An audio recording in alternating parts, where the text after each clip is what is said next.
Bonjour à toutes et à tous, ma team Kiefer, j'espère que vous allez bien.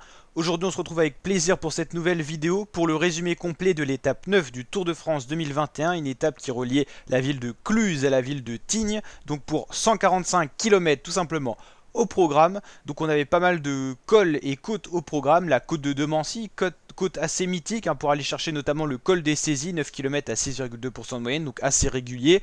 Le col du Pré, classé en hors catégorie pour ses pourcentages rudes de 7,7% sur 12 km. Le mythique Cormet de Roseland, 5 km 7 à 6,5% de moyenne, pas son côté le plus long. Et la montée vers Tignes, une montée assez régulière autour de 5,6% de moyenne sur 21 km, longue mais pas très pentue au final, avec des rampes un peu plus lourdes autour de 9% à certains endroits.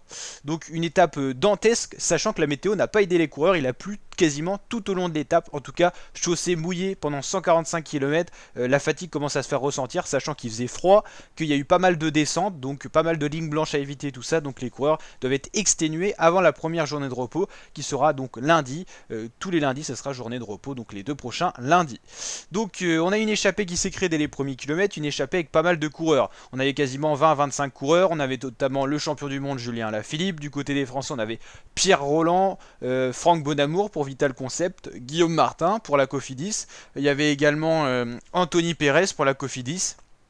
Donc pas mal de coureurs. Au niveau des coureurs les plus capés au niveau de l'expérience sur le tour, il y avait Nairo Quintana, il y avait Sergio Higuita, il y avait des jeunes coureurs tels que Ben O'Connor, il y avait également Mattia Cattaneo, enfin vraiment une grosse échappée avec de très bons coureurs à l'intérieur, notamment Wout Poels qui portait le maillot de meilleur grimpeur, qui s'y est placé dans cette échappée pour aller chercher le maximum de points. Au final aujourd'hui, on a eu dans cette échappée un groupe qui s'est isolé, notamment avec Quintana qui a pris pas mal de points pour le maillot du grimpeur. Wout Poels il a très vite craqué dans l'étape.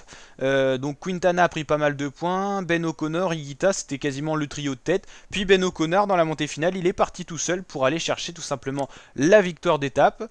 Donc il n'y a pas eu beaucoup d'attaques dans le peloton des favoris, seulement des défaillances par l'arrière, on appelle ça donc l'élimination logique par l'arrière.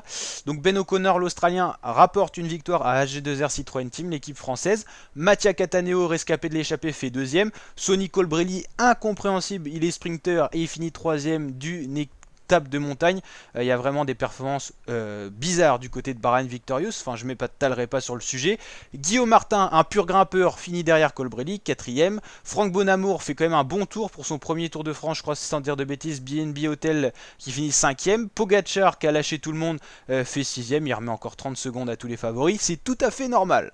Richard Carapaz, Jonas Vingegaard, Henrik Mas, Rigoberto Urán, Nero Quintana rescapé de l'échappée qui a été un peu doublé par tout le monde. Ruben Guerrero, encore Wilco Kelderman. Donc voilà les favoris qui se battent même plus pour le maillot jaune. Pogacar est tellement fort que maintenant ils se battent plus pour la deuxième, la troisième place, voire un top 10.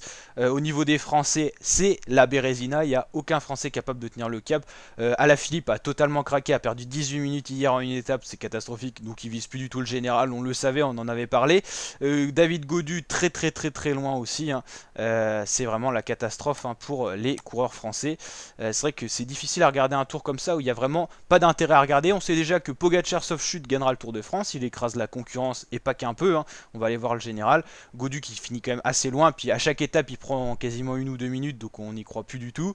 Bon là il y avait pas mal de Français mais toujours loin derrière, ça c'est dommage. Le général, on va quand même aller checker ça, on va voir la main mise sur le tour de Tadej Pogacar, performance totalement hors norme et franchement un petit peu surhumaine, on va pas se le cacher. Ben O'Connor est à 2 minutes parce que lui il était dans l'échappée, donc il a pu reprendre pas mal de temps. Par exemple un favori comme Rigoberto Urán qui a quand même un certain palmarès finit il est pour l'instant au bout de 2 étapes de montagne à 5 minutes 18 de Tadej Pogacar, c'est tout à fait normal les fratés.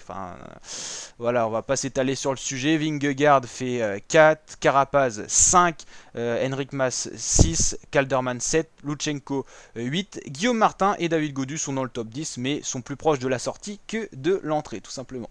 Et puis après Bilbao, Cattaneo, Parepin, Teuns, Quintana, Bonamour. C'est vrai qu'il y a aussi beaucoup de favoris qui ont connu des défaillances. On pense à Roglic qui a abandonné ou encore à Geraint Thomas qui est très loin parce qu'il a subi pas mal de défaillances. Au niveau du maillot vert, ça doit pas bouger pour le cave national, Cavendish.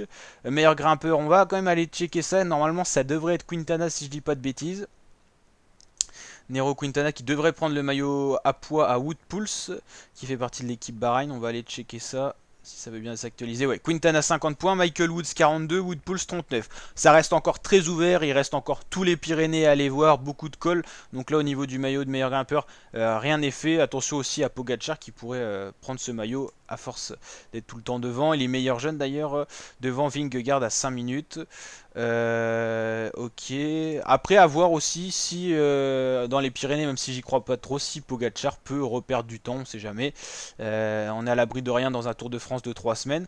On verra ça, mais en tout cas domination écrasante et le Tour de France perd beaucoup d'intérêt dans ce genre de circonstances où les Français sont loin d'une victoire d'étape comme dans un classement général, où le maillot jaune est tellement loin devant qu'on ne croit plus en rien, donc à part une échappée miracle où quelqu'un, enfin un coureur arrive à se placer dedans pour aller chercher du temps, je crois pas qu'il y aura de changement pour le maillot jaune. En tout cas, n'hésitez pas à liker la vidéo si elle vous a plu, à réagir en commentaire, j'attends beaucoup vos retours. Qu'est-ce que vous en pensez de ce Tour de France? Est-ce que ça vous plaît ou est-ce que vous en avez un peu marre de ces dominations écrasantes qui s'accumulent quand même dans ces dernières années? Puis n'hésitez pas à vous abonner pour suivre quand même le Tour de France en intégralité et l'Euro 2020 qu'on suit toujours en intégralité. Il y a beaucoup moins de matchs, donc c'est vrai qu'il y en a beaucoup moins fréquemment sur la chaîne, mais c'est tout à fait normal. Allez, ciao les fratés!